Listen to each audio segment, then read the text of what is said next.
নমস্কাৰ। জীৱন যুদ্ধত দিহিঙে দিবাঙে ঘূৰি ফুৰোঁতে কেনেকৈ ৪-৫ বছৰ গুচি গ'ল গমেই নাপালোঁ। আৰু তেনেকুৱা কাৰণতে মানে কি কৰ্মসূত্ৰত তেনেকুৱাতো মই বহুত ডাঙৰ কাম নকৰোঁ। সেয়াই আৰু য'ত যেনেকৈ যি পাওঁ আজি ইয়াত কালি তাত তেনেকৈ কৰি ফুৰিছিলোঁ আৰু কৰি আজি ৪-৫ বছৰ অতিবাহিত কৰি দিলোঁ। আৰু ইউটিউবত ভিডিঅ' দিব সময় পোৱা নাই। সময় পালেও মন নকৰা হ'লোঁ, ইচ্ছা নোযোৱা হ'ল। মানে যিটো কনচিষ্টেঞ্চটো নোহোৱা হৈ গ'ল। আৰু মোৰ এনেও মাইণ্ডছেটটো অলপ পাতলা ধৰণৰ, মানে কি সেইটো আৰু ইচ্ছা নোযোৱাৰ কাৰণে দিয়া নাই। এতিয়া আজি বহুত দিনৰ মূৰত মন গ'ল মোৰ এটা ভিডিঅ' দিবৰ কাৰণে মোৰ চেনেলত।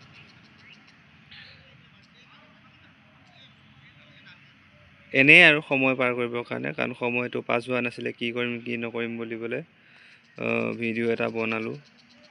আপোনালোকে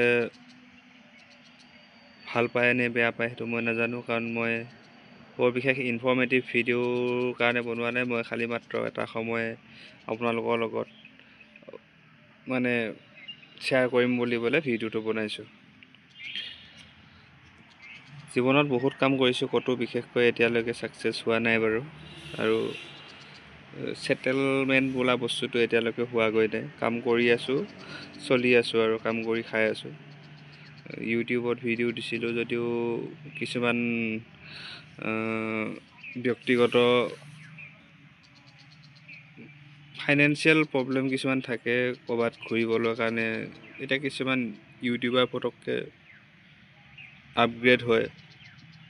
আৰু এইটো নহয় যে পইচা নোহোৱা মানুহেও ইউটিউবত সফল হ'ব পৰা নাই, চব বহুতে হৈছে, কিন্তু নিজৰ এটা আগ্ৰহ লাগিব আৰু ধৈৰ্য লাগিব। মোৰ সেইটো হয়তো কম আছিলে, সেইকাৰণে মই সেইটো নিয়মীয়াকৈ মানে ভিডিঅ' চিডিঅ' বনাবৰ কাৰণে মোৰ এটা হেৰি নাছিল। আৰু য'তে ত'তে কথা ক'বৰ কাৰণে মোৰ অলপ লাজো লাগে, তথাপিও লাজৰ হেৰিটো কমাই পেলাই ভিডিঅ'বিলাক যিসকলে কষ্ট কৰি বনাই গৈছে, এডিটিং কৰোঁতেও বহুত কষ্ট হয়। আৰু তাৰ বাহিৰেও আচল কথাটো হ'ল কথা কোৱাৰ এটা মানুহৰ ধৰণ থাকে, মানুহৰ এটা কথা কোৱাৰ মানে নেচাৰ থাকে। আৰু মানুহৰ লগত ক'ত কেনেকৈ কি সময়ত কথা ক'ব লাগিব, আৰু কথা ক'বৰ কাৰণে লাজ ভয় কোনো সংকোচ নকৰাকৈ কথা ক'ব যিজনে পাৰে য'তে ত'তে, আৰু মনত যি আহে তাকে ক'ব লাগে। তেনেকৈ ভাবি চিন্তি কোৱাটোতো ভালেই, কিন্তু স্ক্ৰিপ্টেড বস্তুবিলাক আজিকালি ৰাইজে আদৰি হয়তো নলয় মোৰ মতেদি। আৰু মই তেনেকৈ যি পাৰোঁ যেতিয়া য'তে পাৰোঁ তেনেকৈ ভিডিঅ' আচলতে মোৰ এইটো কাৰণে ভিডিঅ' বনাইছোঁ। মোৰ কিছুমান ভিডিঅ' আছে যিখিনি নেকি মোৰ মোবাইলতে সংগ্ৰহিত হৈ আছে, আৰু সেইখিনি ভিডিঅ' এতিয়ালৈকে ইউটিউবত আপলোড কৰা হোৱা নাই। তাৰে কিছুমান ভিডিঅ' মই লাহে লাহে আপলোড কৰিম, কিয়নো মই লাহে লাহে আমি চবেই সৰুকালৰ, এতিয়া যদি আপুনি 10 বছৰীয়া হৈছে বা 20 বছৰীয়া হৈছে, যদি কেঁচুৱা কালৰ ফটো এখন দেখাই দিয়ে মা দেউতাহঁতে বা নিজেও ক'ৰবাত দেখা পোৱা, নিজকে ভাল লাগে। গতিকে তেনেকুৱা কাৰণত মোৰ যিখিনি বস্তু আছে, ফেচবুকতো বহুত পুৰণা বস্তু, মই যেতিয়াৰ পৰা মোবাইল চলাইছোঁ, আগতেতো আমাৰ ঘৰৰ মানুহ এনেকুৱা কোৱা নাছিল।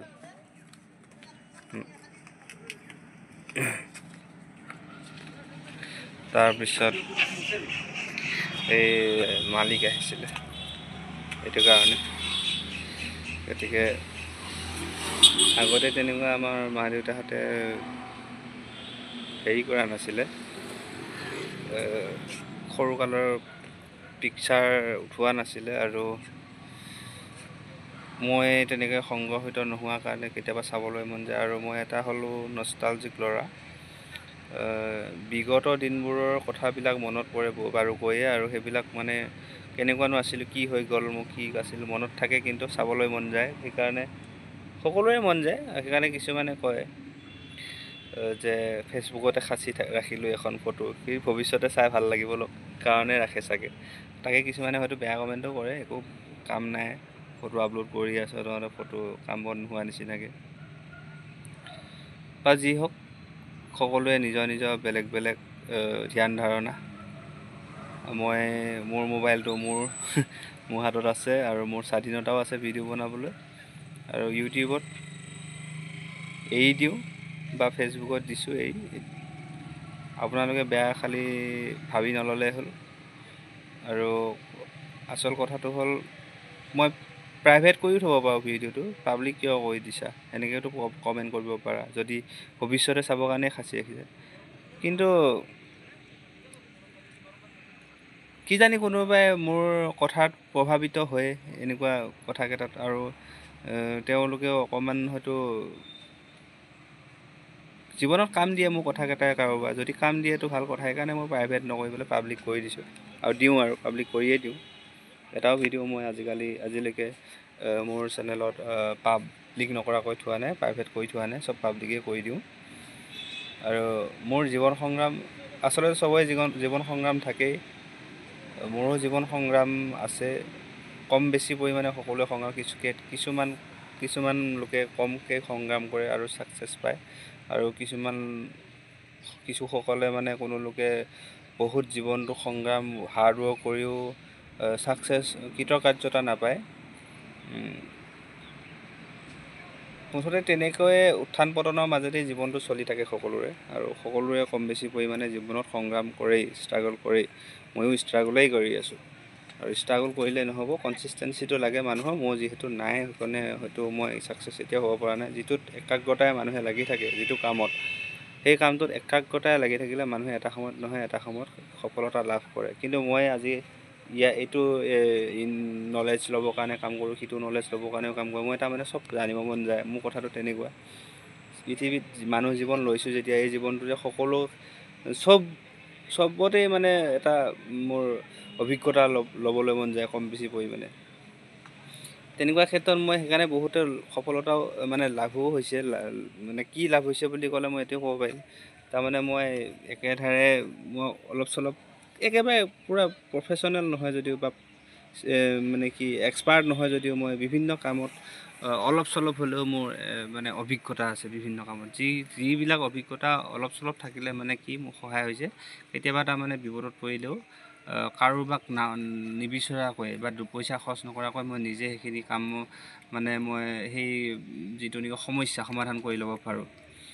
আৰু কিছুমানে কয় কি, মানুহ এটা জেগাতে লাগি থাকিব লাগে, এটা কামতে লাগি থাকিব লাগে, তেতিয়া পাৰফেক্ট হয় আৰু সেইটো কামত, আৰু এক্সপাৰ্টো হয়, আৰু জীৱনত সফলতাও লাভ কৰে। সেইটো হয় কথাটো, কিন্তু একেটা কামতে লাগি থাকিলে কেতিয়াবা মানে একঘেয়ামী হৈ যায়, মনটো বৰিং হৈ যায়, আৰু মোৰ ক্ষেত্ৰত তেনেকুৱা। মই মানে অলপতে বৰিং হৈ যাওঁ, বেছিদিন একেটা কামতে লাগি থাকিব নোৱাৰোঁ, কামটো সলনিয়ে কৰি থাকিব মন যায়। গতিকে এনেকৈ দৌৰি ফুৰিছে, সেইকাৰণে হয়তো ছাকচেছ পোৱা নাই, কিন্তু মোৰ বিভিন্ন ক্ষেত্ৰত অকণমান হ'লেও অভিজ্ঞতা হৈছে। বহু ক্ষেত্ৰতে এইটো নিগেটিভো আছে, পজিটিভো আছে। একেটা কামত লাগি থকা মানুহজনে ছাকচেছ জীৱনত পাইছে। ছাকচেছ মানে কি, টকা পইচা পাইছে, সি ছাকচেছ সেইটোৱে পাইছে, ঘৰ দুৱাৰ হৈছে, গাড়ী গুৰা হৈছে, কিন্তু তেওঁ বিভিন্ন ক্ষেত্ৰত বেলেগৰ সহায় ল'বলগীয়া হয়, যিটো নেকি বহুত ক্ষেত্ৰত মানে মাল্টি টেলেণ্টেড এটা মানুহৰ মানে বিভিন্ন কামত যদি তাৰ অভিজ্ঞতা অলপ চলপ হ'লেও আছে, কমকৈ হ'লেও, তেওঁ বেলেগ মানুহক কোনোবা সময়ত মানে নাপাবও পাৰে। এনেকুৱা জেগাত তেওঁ মানে বাচি আহিব পাৰে, বা সমস্যাটো সমাধান নিজে কৰি ল'ব পাৰে। তেনেকুৱা ক্ষেত্ৰত মই বিভিন্ন কামত মানে মই ইণ্টাৰেষ্টেড। আচলতে সেইটো মোৰ এটা অন্তৰত থকা, এইটো মোৰ মাইণ্ডছেটত থকা বস্তু, ভগৱানে দিয়াই বস্তু। মানে কি, মই নিজে মানে মন ইচ্ছা কৰি পেলাই মই যিকোনো বস্তু য'ত ত'ত শিকি নুফুৰোঁ। মানে কি, মোৰ মনেই নাযায় তাৰমানে একে জেগাতে লাগি থাকিবৰ কাৰণে, সেইকাৰণে য'ত ত'ত ঘূৰি ফুৰোঁ। আৰু ইণ্টাৰেষ্ট মোৰ এটাতে নাথাকে, বহুত বস্তুত ইণ্টাৰেষ্ট আছে।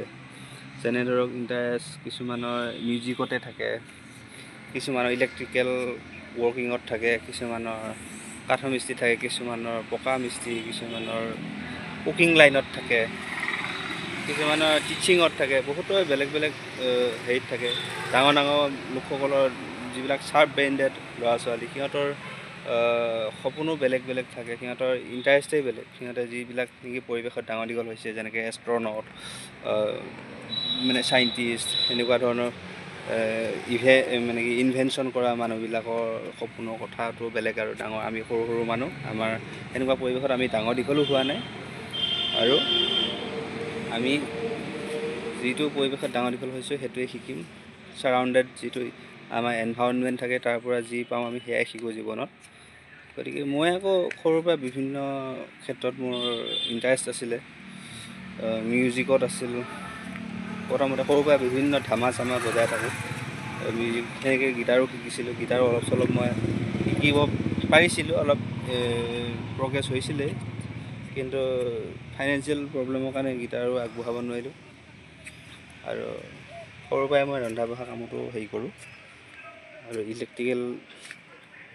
ইলেক্ট্ৰিচিয়ানৰ কামতো মোৰ ইণ্টাৰেষ্ট আছিলে সেইকাৰণে কেতিয়াবা মোক কৈছোঁ যে মানুহে বিভিন্ন কামত হেৰি কৰিলে নিজৰ কিছুমান কাম ছল্ভ কৰি ল'ব পাৰে মই এতিয়া ঘৰৰ সৰু সুৰা লাইনৰ কাম নিজে কৰোঁ আৰু ৰন্ধা বঢ়া কামতো মই অকণমান আছোঁ এতিয়া বৰ্তমান মই জড়িত হৈ আছোঁ ৰন্ধা বঢ়া কামৰ লগতে আৰু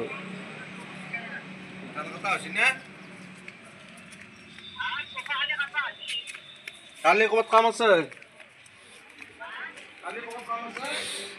গতিকে ৰন্ধা বঢ়া কামৰ লগতে জড়িত হৈ মই বৰ্তমান চলি আছোঁ আজি 4 বছৰ ধৰি পেলাই 3 বছৰ হ'ল 3.5 বছৰমান হ'ল আৰু মাজতে মই কাম পাতি পেলাই নিজাকৈ ব্যৱসায়ো আৰম্ভ কৰিছিলোঁ দোকান দিছিলোঁ আৰু ম'মৰ দোকান প্ৰথম খুলিলোঁ তাৰপিছত খুলিলোঁ আপোনাৰ এই যে ৰাসৰ ছিজন আহিল দুৰ্গা পূজাৰ পিছতে তেতিয়া মই ৰাসত প্ৰগ্ৰামে দোকান দি ফুৰিলোঁ বলকালত দোকান দিছোঁ কালী পূজাত দোকান দিছোঁ এনেকুৱা ধৰণৰ ঘৰতে বনাই কৰি ৰেডি কৰি লৈ যাওঁ দোকান যিখিনি পাৰোঁ বাকী দোকানত যাই পেলাই ৰেডি কৰি পেলাই অন টাইম অৰ্ডাৰত মই বনাই পেলাই কাষ্টমাৰক বেচোঁ এনেকৈ অলপ চলপ মোৰ লগত ৱাইফেও বহুতখিনি ডাঙৰ সহায়ৰ হাত আগবঢ়াইছিলে এতিয়াও আছে তাইৰ ছাপোৰ্টতে মই বহুত কাম কৰি আছোঁ তাই ঘৰখনত এগৰাকী অন্যতম মানে সদস্য ঘৰখন আগবঢ়াই নিয়াৰ আৰু মোৰ লাইফ